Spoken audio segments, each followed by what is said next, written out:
Good morning, good evening, good afternoon, everybody out there in podcast land.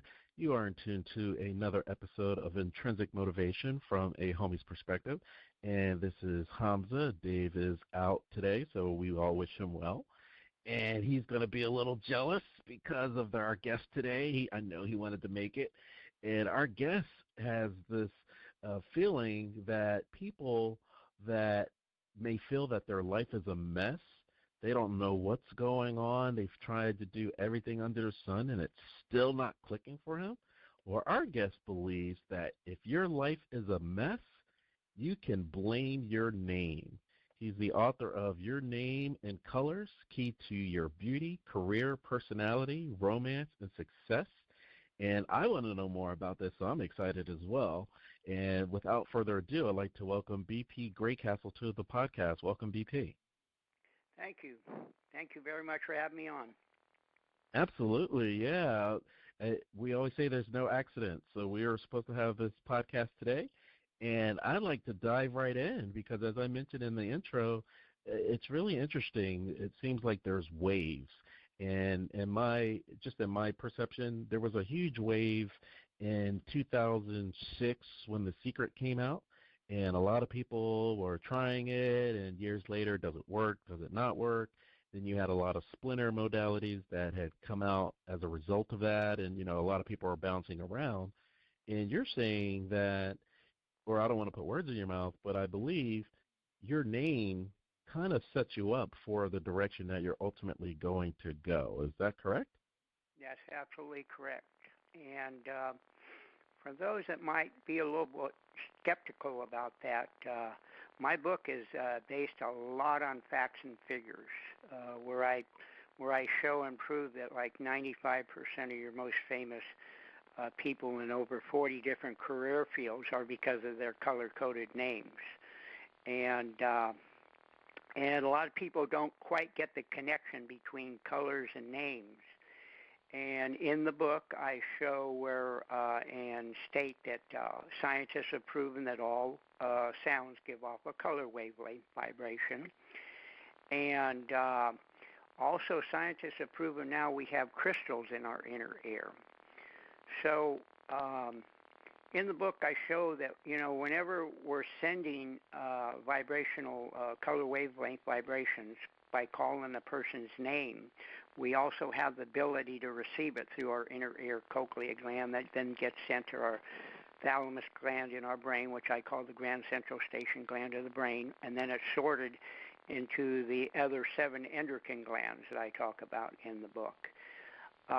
And one example I give is when is the only time you see a rainbow is when it's raining out a little bit, you have some water mist in the air, you can see the rainbow, or you can get a crystal and it separates the different colors through the crystal.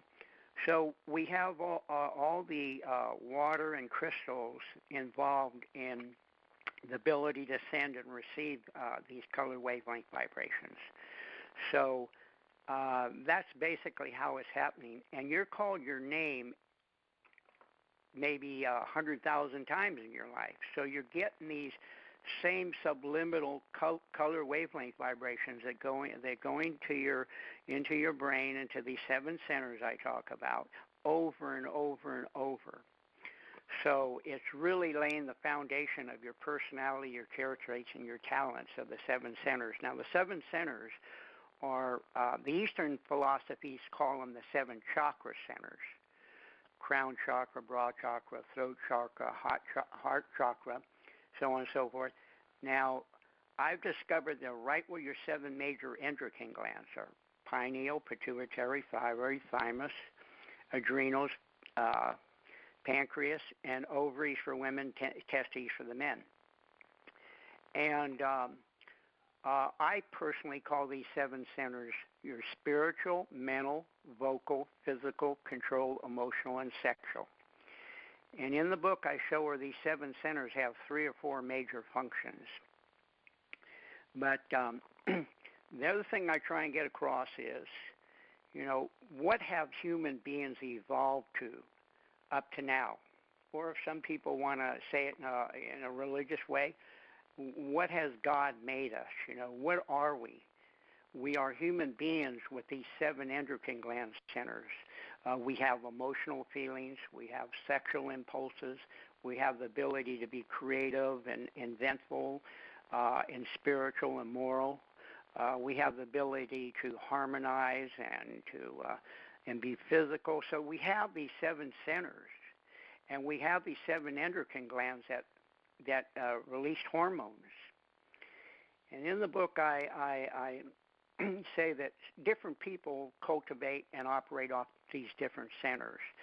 For example, some people make all their decisions emotionally. Some people are more common sense, intellectual. Some people are more creative. Some people more physical.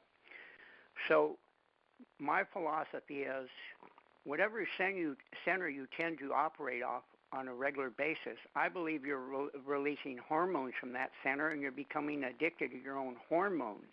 And that's why it's so hard for people to change their habits. And you have to excuse me a little bit. I'm slurring. I have a dental appliance in my mouth, but I hope you can understand me clearly. Oh, you sound fine. Okay. And so that's basically some of the basics of my theory. And again, going back to in the book, I show that even Einstein and Sir Isaac never would have been great physicists if it weren't for their names. I use the list of the Nobel Peace Prize in Physics since it started in 1902 to present. And you'll see that 95% of them are what I call purple spiritual people, people whose first or last names start with B, I, P, or W's. Those are purple letters. I show where Tom Brady and Joe Montana would have never been great quarterbacks if it weren't for their name. I show where Michael Jordan would have never been a great basketball player. I show where your most famous lawyers, architects, singers, writers are a certain color type. And so these things can't just be happening, that high of a percentage. There's something that it has to, to prove that this is happening, what I'm saying. So, again, I like to stick with facts and figures. I'm not a hocus-pocus type of person that believes anything. Usually, if someone comes across with a philosophy to me, I like to look at it in a very practical, analytical way and say, okay, where's the facts and figures in this? Does it happen on a regular basis? So, anyway, if you have any names or anything you want me to analyze, I'd be happy to do it for you. Absolutely, of course I do. But before I get into that, I do want to ask you, because you were talking about the peace prizes, and you said that 95% of those people are spiritual, meaning that they have a purple number, a purple color, which is associated with their first or last name that starts with a B, an I, a P as in Paul, or a W. Is that correct? Yes. Like okay. Einstein, you hear the first sounding letters. You have to do it phonetically, too, Phonetically. If a letter is silent, you don't use it. But Einstein, Isaac Newton, and like I say, if you look at the list in my book, you're going to see the most famous and successful physicists and the ones that got the Nobel Peace Prize. 95% of them are going to be a purple spiritual person, a person whose first or last name start with B, I, P's, or W's. And go ahead. Are you familiar with Roygbiv? Have you ever heard that before? Really. Tell me a little bit about him. Absolutely. So they are all acronyms, and Roygbiv, it is associated with the 7 chakras. So Roy, R, would be red. And the reason why I ask is if you do Roygbiv, V is violet for the 7th chakra, and you said that 95% of these spiritual people are associated with a purple color. So is there association with your chakra and the colors? Okay, yeah. Here now, let me say that I disagree with so far of all the other authors or chakra experts on what colors are attuned to those 7 centers. They pretty much all say that maybe blue is the crown chakra, and maybe they have these different colors attuned to these 7 chakra centers. I say no. It all depends on a person's name. The first letters in your name are your crown chakra, or what I call your spiritual, genius, creative, imaginative, moral center. The second letters in your name are your mental centers, or your pituitary endocrine gland. Your vocal throat chakra is the third sounding letter in your name, and so on and so forth with the rest of the chakra centers. So I don't agree with what colors all these other philosophers are saying are attuned to your 7 chakra centers. I totally disagree with them. So for the origin or etymology of this colorology, were you part of an order or a different group that developed this? How did you learn to get this information? No, it was pretty much myself, but let me first say that a lot of people don't realize Sir Isaac Newton aligned the colors of the diatonic scale, the musical scale. He had A to indigo, B to purple, C to red, D to orange, E to yellow, G to blue, and F to green. Now, I've actually in my book changed that first one, the A, to flesh spectrum. Now, I believe, and I've done a lot of research in this, that Newton actually was referring to a flesh color and not a blue-purple indigo, because back in the days of Newton, they used to mix certain acids and chemicals with the blue-purple dye from India, and it actually turns it into like a flesh color, like a Caucasian person that gets a little bit of a suntan. And there's 2 or 3 other reasons why I say the 7th color of the spectrum is a flesh spectrum, and that's the whites, off-whites, tan, beiges, and the copper. And if you look in some real old dictionaries, you'll see the terms copper indigo, brown indigo, flesh indigo. So I believe this knowledge has been lost and misinterpreted along the way. And so I got a lot of information from Sir Isaac Newton, and then there was an author by the name of Roland T. Hunt that wrote a book about people's names and colors. He didn't break it down like I have on what colors are tuned to what centers, and he just pretty much described the spiritual meaning of the different colors, which he did a very good job of. So I wasn't involved in any order. I was going to college, and I took the design course, clothing design course, and I was working at a fabric store, and I was learning all about colors and fabric and things like that. And there was one lady that came to the store and told me about this Roland T. Hunt book. So I went and got it, and I read it, and then all the information about Sir Isaac Newton. And then I started making my own discovery. So it was pretty much that's how I come about this. Oh, wow, okay. And how long ago have you been in this field? A long time. This is my 3rd book on this subject. It's been a good 34 years I've been working on this. Oh, wow. Okay. Yeah, and you can see by the lists that are in my book, there's a couple of thousand names probably that it's taken a lot of research to find out who was the most famous lawyers or architects or singers, and there's quite a lot of lists in there. Sure. Well, let me ask you,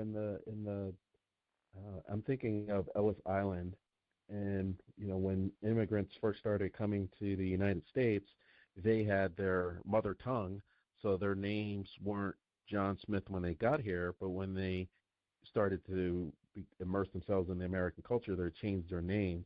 So how would that reflect what's on your birth certificate versus the name you go by? Okay, that's a good question. We can also use, a lot of times women ask me, well, what happens when I get married and I change my name? and I tell them you're going to start to get some new character traits and personality traits. So, my relatives got some of their name changed when they came over here. And what really matters, the bottom line, is what you hear people call you. And if you change a name or somebody changes your name when you come from another country, you're definitely going to have some character and personality traits and talent changes that will come about.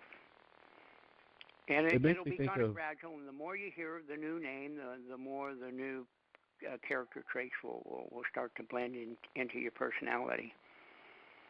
One person that comes to mind is those people with those celebrities with one name, right? And so the world may know them as that, and we may call them that, but when the lights are off, they may go by their given name. So how would you determine that? In some of the lists I have in my book, I will list their famous name is, and then I will also list their real name. There's some singers where I show, that their real name that their family calls them on the regular basis proves that they're an orange vocal center person. I show in my book that 95% of your most famous singers are what I call orange vocal center people. The third sounding letter in their first or last name is either a D, K, R, or Y letter, like Mariah Carey, Barbra Streisand, Ricky Martin, Brenda Tarpley, who's happened to be Brenda Lee. And you have to take that into consideration. That's a very good question because like some of the celebrities will be called by just one name, but their family or their friends, we're going to call them another name that you also have to go by. It makes me also think of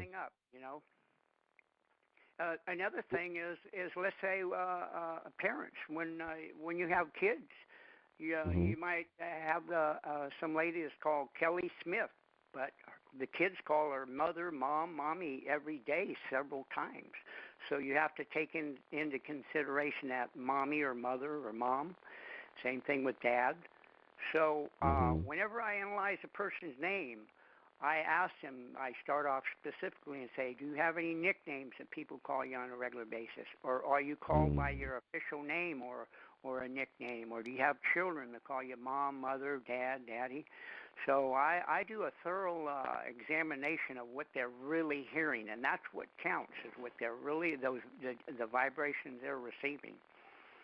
And I state that in the book where, let's say a person's official name is Robert, but everybody calls him Bob. Well, you got to go by Bob. Gotcha. It made me think of the holidays, since families aren't as close in proximity as they used to be. During the holidays is the time when most families try to get together.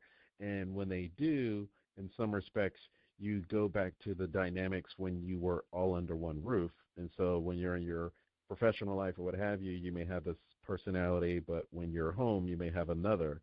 I mean, would that affect the colors as well? Yeah, absolutely. Let me give you an example. My brother, we always used to call him Tony, but his official name is Michael. So now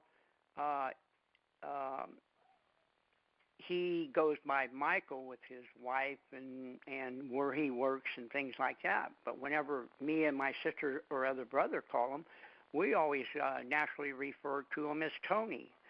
So depending on, like you say, if we're in contact with them on a regular basis for a while, maybe during the holidays or for some reason we're talking back and forth to him a lot, he's gonna get that Tony influence a little more than the Michael.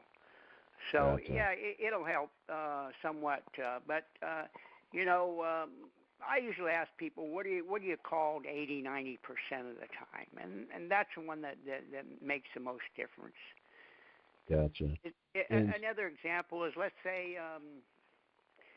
say you're from the Orient and you eat rice almost every day, and then you come to the United States and you eat potatoes. I mean, what's going to affect you the most? Your skin or your hair or whatnot. It's a rice diet because you eat that 90% of the time. Right. So you have to take into consideration what you pretty much do most of the time. Gotcha. So when you had mentioned some women ask if they're, when they get their name, get married, they may change their name or they may hyphenate it.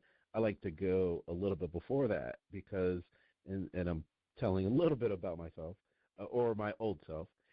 With these other modalities, you can kind of never leave the house because you want to run their astrology chart. You want to run their numerology chart before you even want to date them. And then you're like, oh, you're this sign or this numerology chart, and it gives me an indicator. Are you also able to do that with potential mates based off of their color from their name? Oh, yeah. In the book, I show where your name determines who your romantic soulmate should be, and I list about 20 to 25 celebrities, famous celebrities in my book that have long-standing, really good romantic relationships, like Paul Newman, Joanne Woodward, and I list a lot of them where I show that what I call your power color, your control center at your adrenal is your power color. And I believe the best romantic soulmate relationships are where people control each other emotionally. Now, a lot of people don't like the term control, so I also use you have a very powerful effect on each other's emotional center. And so a blue power person would have a very powerful or controlling effect on a blue emotional person. And I believe that you both should have that, where you both have that very powerful effect on your emotional center down there at your navel chakra center, your pancreas endocrine gland. I call it the romantic, the feminine, the emotional center. And you really want to control or have a very powerful effect on each other emotionally. And that makes the strongest romantic bond. So if you meet somebody and you definitely want to check out their name to see what kind of emotional bond you would have. And also, I get the question from women that are married. They say, well, when I explain to them that they don't control each other emotionally or have that powerful effect, they say, well, should I get a divorce? I say, absolutely not. All you got to do is change. Start calling each other by a nickname on a regular basis. You'll see that you'll start to have that stronger emotional bond. Wow. And that's really works. That's huge. Yeah, it's very huge. The other big thing about this philosophy that I really would like to see happen more, as soon as you name your child, you can know whether or not a perfect career for them would be either being a doctor, a lawyer, a writer, or whatever. Once you know their name, and you can gently guide them in that direction, and each of the color types I show where they dominate 4 or 5 different fields. So you also have several choices. Like we've been talking a lot about the purple spiritual people, the physicists. They also make the best writers, the best physicists, also songwriters, publishers, editors. Each of the color type I show where they dominate at least 4 or 5 different fields. So once you know a child's name, I'll tell you where their genius lies, where their creativity, their open-mindedness. And there's 2 other ways that I analyze a person for their career. I look at their spiritual creative, open-minded creative genius center, and then I look at if there are any of their 7 centers that are like a double yellow mental person or a triple physical red person. And then I also look to see, I add up all the colors in their name. Like somebody might have 5 of their centers attuned to the green spectrum. So that would play a big effect on me, giving them advice on what career to go to, like an architect or a lawyer or things like that, with a green person that has a lot of green character traits in their name. And there's one other real big thing. Believe it or not, your name can really, it could lead you down a very bad path if you have too much of any color in your name, certain colors. It could even please tell us more. It could predispose you to being a serial killer. That's how much effect your name has on you. Who have you been able to do research on a name that falls into that category? Well, like a Ted Manson. Idi Amin, Hitler, Stalin. I kind of held back on listing those people in the book. I didn't want to offend anybody. Sure. But if a person has too many of certain colors in their name, then I kind of let them know you got to guard against being too callous, too unfeeling towards other people. And see, that's what it takes to do stuff like that. You have to be so callous that you don't even recognize other people have feelings or can feel pain, and so in fact, all the color types, I tell them their positive side, and I also tell them their negative side. All the color types have their negative side too. So I also advise them against the negative side. And okay.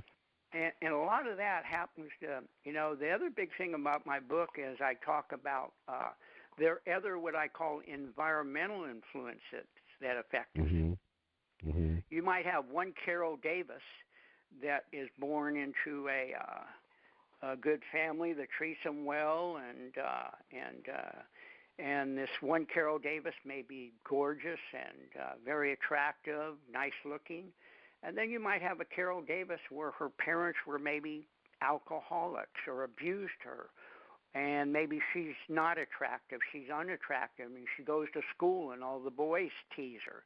Whereas the other colored Carol Davis is, she's getting all the compliments from the boys, and she's getting a good education because her family it's a good stable family that's helping her get through college.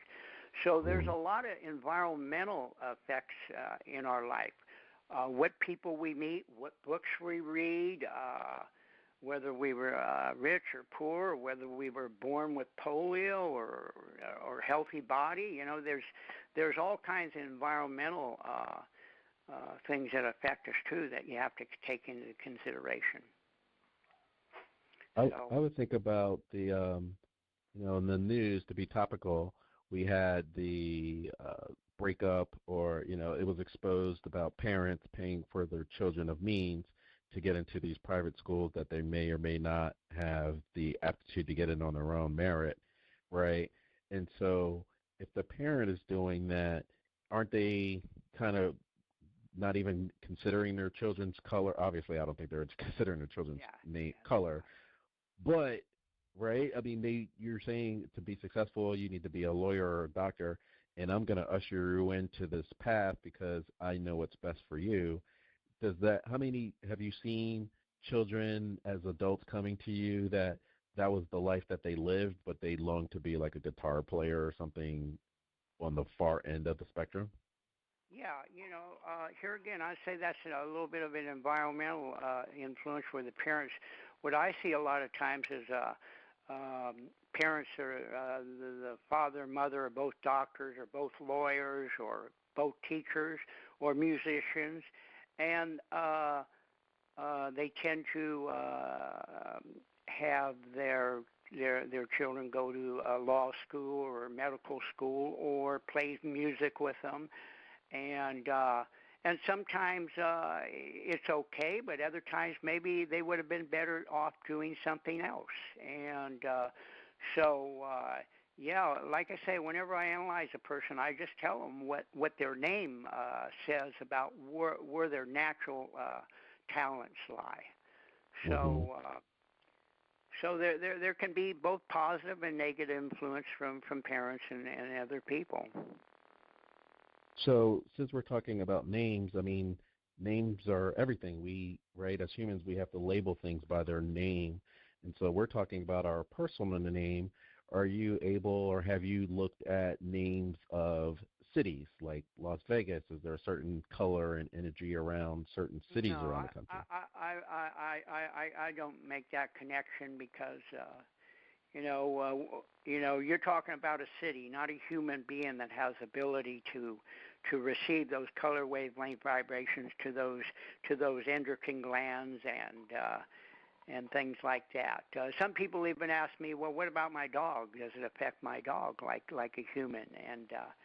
And I say I doubt if it does that much because dogs don't have the same endocrine glands or the 7 centers that we have. They may have some centers, but so you have to look at the species. Human beings. Human beings are different than tigers or elephants.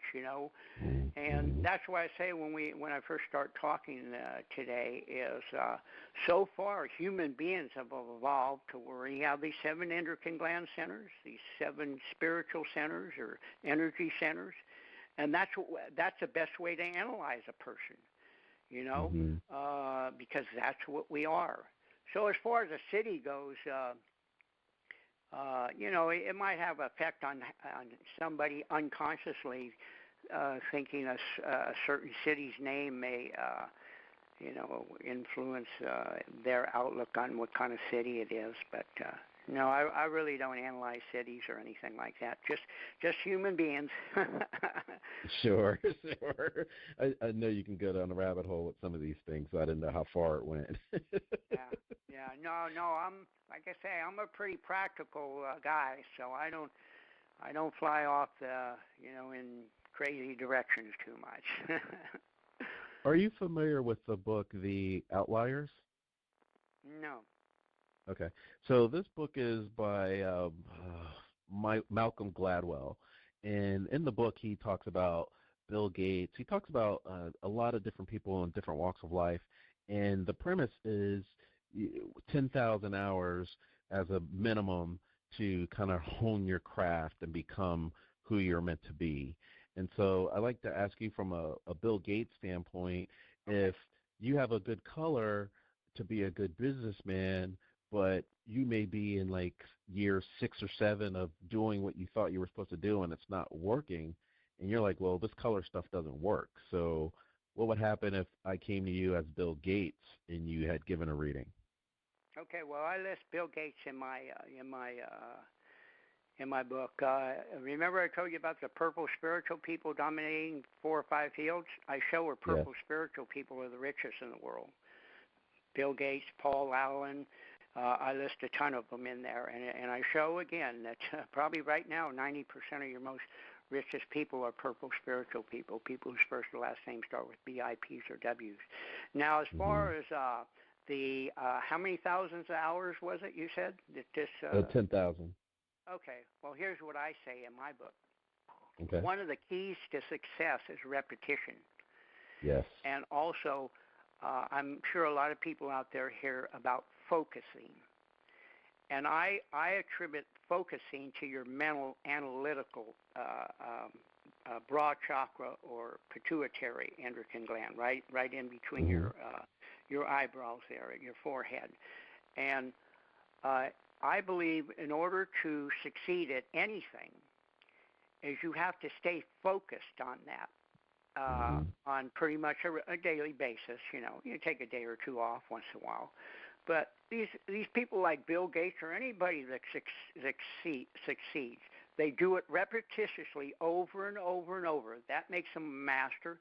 That works out all the kinks, and they stay focused on it. They don't get their mind spread thin where they let other things get in take their mind off to another direction.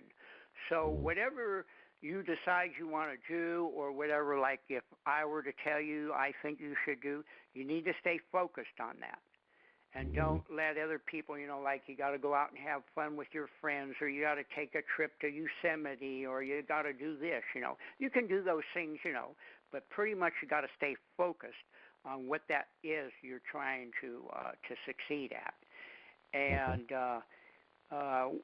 as far as how many hours, I would just pretty much say, you ask anyone that's successful, it usually takes a few years at least to where you get in there and you're succeeding at it. Mm-hmm. So I would say focusing and repetition is the key to really becoming successful at whatever, singer, lawyer, whatever. Absolutely. So the second part of that is you saw how successful Bill Gates was. Were you able to discover the colors for Melinda Gates? Hold on 1 second. I just got a phone call on I just turned it off. Okay. I haven't really analyzed her out that much. I know she's a green spiritual person from her first name, and then she took on the Gates, and now she's also a blue spiritual person. But I really haven't looked at her, what her hobbies are, or and what she's into that much, to be honest with you. Okay. I was just wondering, I think she's a doctor, and she's very professional in her own right before she married Bill, but now she's known as Melinda Gates. Is she a lawyer or environmentalist? Tell me what she does. I believe she was in the medical profession. Mm-hmm. And so I was interested because, as a power couple, I would also think of a former president or any president, right?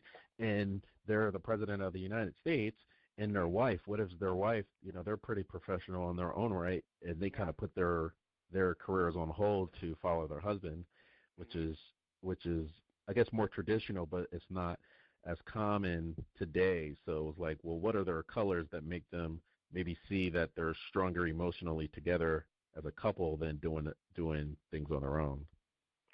Well, first of all, I would have to analyze out both of their names to see what their chemistry is between each other. That's one word I haven't used today. As far as those endocrine glands, remember it says they secrete hormones. Well, whenever we talk about people talk about romantic relationships between couples, they'll say something like the chemistry between them is good. And what I believe they're not saying is their hormonal chemistry. Now, Melinda Gates, let me look at before she took on the Gates, Melinda Bill Gates. She controlled him mentally and physically, so he probably thought she was intellectual and very physically attractive. Now, do you know what her maiden name was? I do not. Yeah. Well, I'd have to look at the last name too. Melinda Gates. Yeah, that's what I'd say he was attracted to her by. And if I had her last name, I could tell you more. Gotcha. Okay. I have another one. This guy is very topical in the past week for unfortunate news. He was actually had seen an untimely demise on Sunday night, and he had when you talk about environmental, he was in a very challenging environmental background upbringing, and he kind of turned that around over the last 10, 15 years, where he, like you were saying, the repetition and keeping the focus, that he totally changed his life around.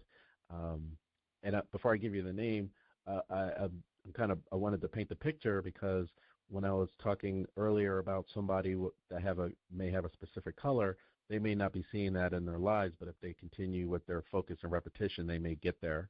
And so that's what he ultimately did. His name was Nipsey Hussle. That's what he went by. Nipsey.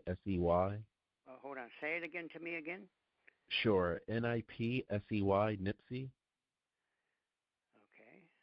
And his last name was, or his stage name was Hustle, and it was Hussle instead of Hustle. So I guess it was a play on Nipsey. What was Nipsey's name? It was a comedian named Nipsey in the 70s, I believe, was the moniker he followed. Okay. Well, let me say this. all these people I talk about in these different careers that I show that are successful, whether it be writers, lawyers, comedians, lawyers, architects, archaeologists, most of them, in fact, probably none of them realized that their name was a major driving force of them going into those fields.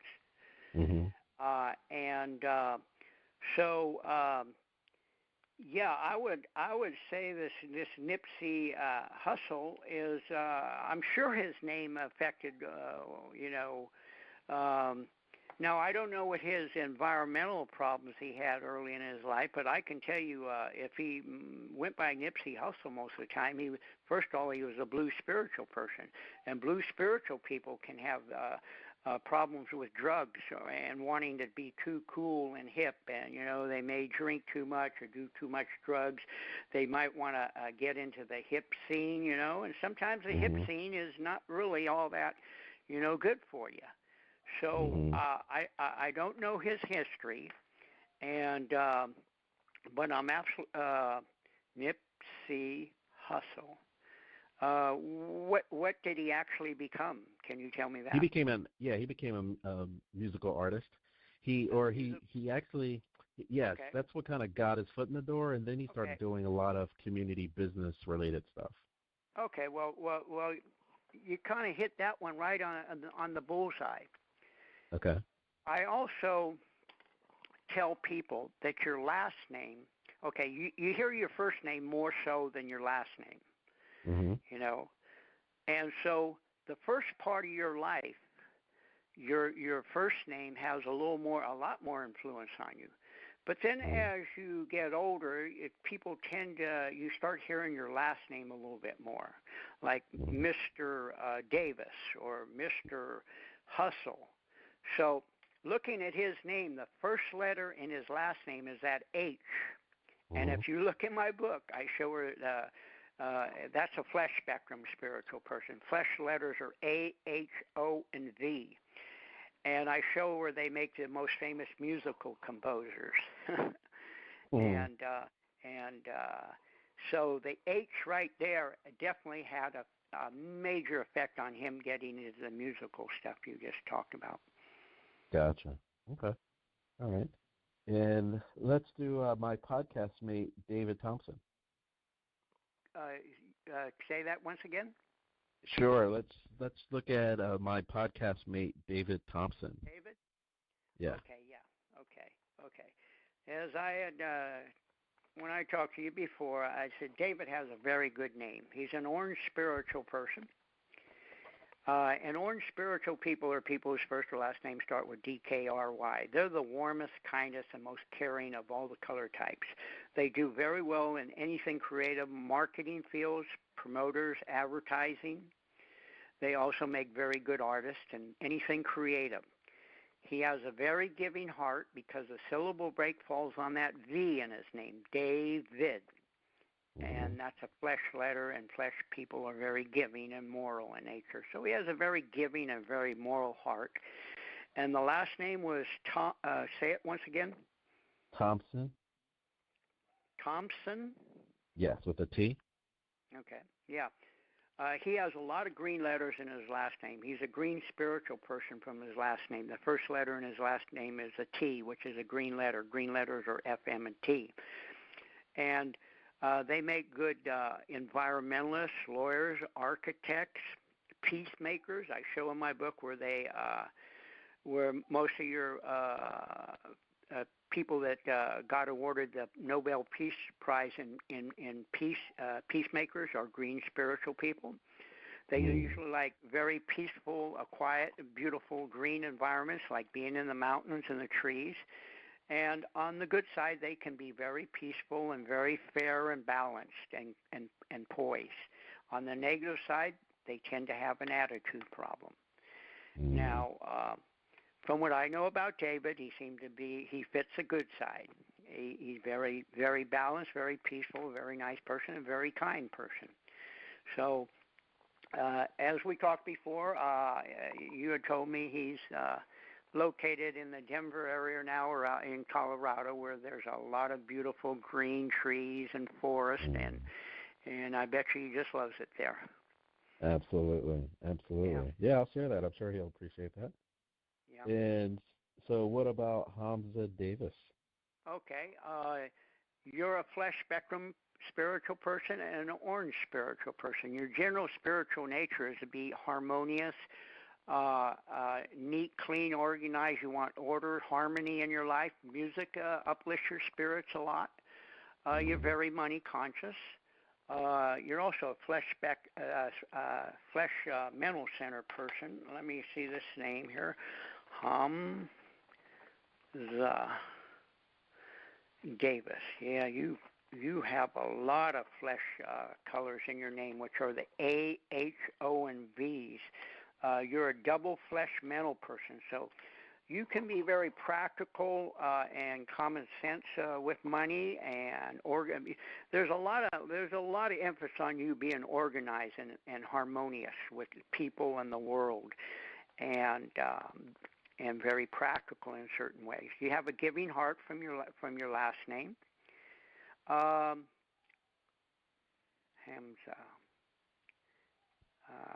Yeah, awful lot of flesh.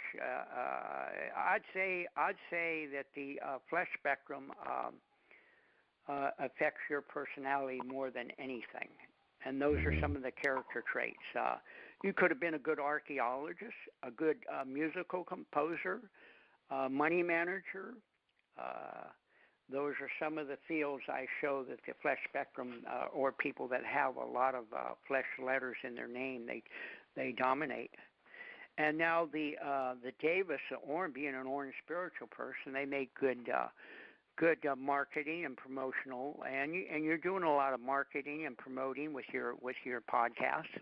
Mm-hmm. So how does that fit? Oh, absolutely. I was like, he knows me already. That's awesome. Yeah. I would think that with this, what you're exposing and what people are listening to on this podcast, would you say if more people know about this modality and got in touch, we'll get them your contact and all that information, but do you think that it would lower the divorce rate? Oh, yeah, absolutely, 100%. And I have another philosophy beyond my color philosophy about the divorce rate. And I think I read a while back it was somewhere around 62 or 68%. Wow. And the other 20-something% that aren't divorced, how many of them are really happy together, you know? Mm-hmm. And what I think, you know, I might get in a lot of trouble by saying this. I think a lot of women in our society are brainwashed from the get-go.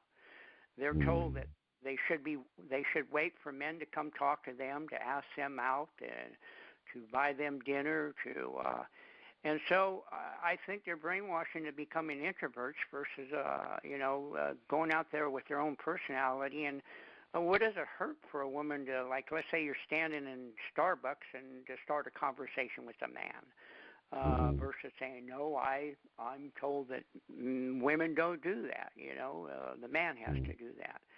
And I was in Australia once. I was in Vietnam, and I got a week's R&R from Vietnam, and I went to Australia, and I could not believe it. When you go into the nightclubs or social places there, the women would walk up to you and tap you on the shoulder and say, hey, can I buy you a drink? Would you like to dance? Can I take you out to see to the zoo tomorrow? I'll pick you up at 9. I was stunned, and so were a lot of GIs that went there. Because in Australia, it's perfectly common for women to ask men out or start a conversation with them. So just percentage-wise, allowing women to do that increases your percentage of finding the right person, But your name definitely, once, that's part of it, But once you meet somebody, and that would help in meeting people, if it was both men and women, starting conversations. But your name then would come in big time to see whether you would stay together or whether it would work. Right. So with looking back, you talked about going to Australia and Vietnam. Oh, and before I forget, what you just said about women approaching guys, there was this big video on Instagram yesterday where this woman proposed to this guy, and so you had every comment imaginable about, how could she, she should have waited, and it was just funny now that you mentioned. Fine with me, if she loves him, why not tell him she loves him? I mean, don't hold it back, and if he loves her, he's going to say okay, and what's the big deal? It's all an ego thing, it's throw the ego out and just be truthful. It seems I don't like know who started this thing where a long time ago somebody said, hey, women can't start a conversation with a man, or women can't do this, or hey, I just don't agree with it, because I've been exposed to like I say, over in Australia. Also, I was exposed to Asian women, where Asian women are much more, they get involved with helping the man, and it's just really a good feeling to have a partner that's right there, helping you or telling you what they feel about you, and letting you know what their feelings are, You should be encouraged then, because this lady, and it's always contrast. We talk about a lot of contrast on the podcast that get you to where you need to go. If everything was perfect, you probably wouldn't be motivated to go to your ultimate goal, right? And so you had a dating app called Tinder, and I don't know if you're familiar with it or not, but I've heard it's it. Okay, so it's a dating app. What would happen was, because I have a lot of comrades or female friends that tell me their experience is totally different than a guy's. So a girl, and she's attractive, she gets 1 million guys that try to contact her, and she's just so overwhelmed she doesn't do anything. Yeah. And what happened was there was a woman that was a part of the founders of Tinder, and she didn't get along with it was a male-dominated organization, and so she left. And so she started a rival dating app called Bumble, where a girl has to make the first move. So, maybe they were paying attention to what you were saying, and we'll see where that takes us. That's very healthy. I think you have to look at it from a man's point of view. As women have to realize men may ask out 3 or 4 women and get turned down. Or I also notice a lot of time when women go out to these social places, they'll have their girlfriends with them, and I don't know how many men have had experience where they'll go up and see one woman and want to talk to her and start talking to her, and one of their girlfriends will say, can you excuse us? We're having this private conversation. And just men get turned down a good amount of time, and maybe they may not be feeling that confident the next time, or maybe they've been sick, or maybe their pet animal just passed away and they're not feeling that good. And they go somewhere, and there's this one gal that maybe they might be interested, but maybe they're feeling kind of low, so they don't make approach to her. So women have to realize that sometimes men are interested in you, but they're just not clicking on all cylinders, and maybe why don't you talk to him? So no, that sounds very good. That second dating place. Sure. I'm just very big on the old way of a man has to do all the contacting and make the first move. I'm very, very sour on that. So are you single or married? Well, I've got a girlfriend, and we're getting along fine, and okay. So that's my situation right now. And I can tell you this. I won't have a relation with somebody with a name that I know won't work out. Right. And I will do if the original names aren't all that good. I'll say we've got to have a nickname, and the nickname works fine. It works very well. Yeah, that was my next question. I was like, you probably have the best relationship just from seeing that person. Yeah, it's very good. We kind of changed our chemistry a little bit. A lot of times you meet somebody, and you'll have a lot of good things in common, but the name may not be the best situation. And all you got to do is just use a vice in my book to come up with a nickname. And believe me, it won't be long before you start falling deeply in love with that person. Wow. Very nice. Now there are some cases, again, getting back to, remember I talked about the environmental influence? You might meet some gal that she is so spoiled and have, certain things that she's been taught that it might be a little more difficult because, maybe you came from a very poor environment where certain things aren't that important to you, whereas they came from another environment. So sometimes there's some environmental influences that can kind of help destroy the relationship. So it helps to be on a a little more of an emotional or intellectual even level.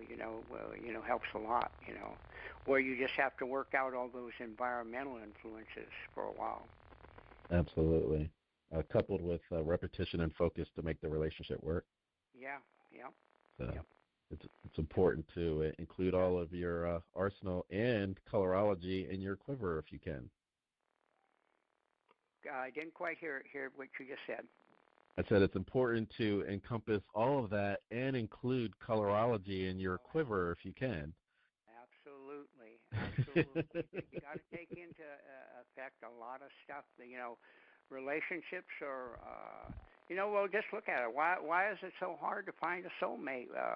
Because we're complicated human beings with these different hormonal chemistries and our background and environmental influences. So believe me, there's a lot of good information in this book that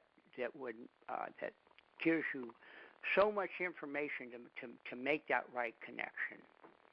Absolutely. And so for people that want to get the book, and also you do readings, correct? Oh, yeah. I kind of almost advise it. Here I've got 30 years experience at it. You could read through my whole book and you'll get a tremendous amount of information. But here you're talking about somebody that's been doing it for 30 years, so I can break it down real quick and add a few things in there, Absolutely. And for those that are looking to shortcut the process, how could they get in touch with you for the book and for readings? Yeah, okay. Well, all they have to do is go on their cell phone. This won't work on a landline, but go on their cell phones and just type in pound 250. And they'll get a recording saying that, is it okay for us to text you some information? And then you say yes. But they will ask you for the key word, and the key words is name and colors. So you'll be asked to say a couple of key words, and you say names and colors, and then we will text them the link to my book on Amazon and also how they can get a hold of me. And it's that simple, pound 250. They just have to type in the pound number and 250, and they'll be asked those questions if they can get if we can send them a text and to say the key words. Nice. Names and colors. Well, you have just been in tune to another episode of Intrinsic Motivation from a Homie's Perspective. BP, it was a pleasure speaking with you, man. Let's definitely stay in touch. Okay, without a doubt. And I hope my dog's in the background barking, and I have one dog that snored through this whole conversation, did not bother you. Nah, we were fine, man. You have a good evening. Okay, and thanks a lot for having me on, huh? Sure thing. Thank you. Bye-bye. Cheers.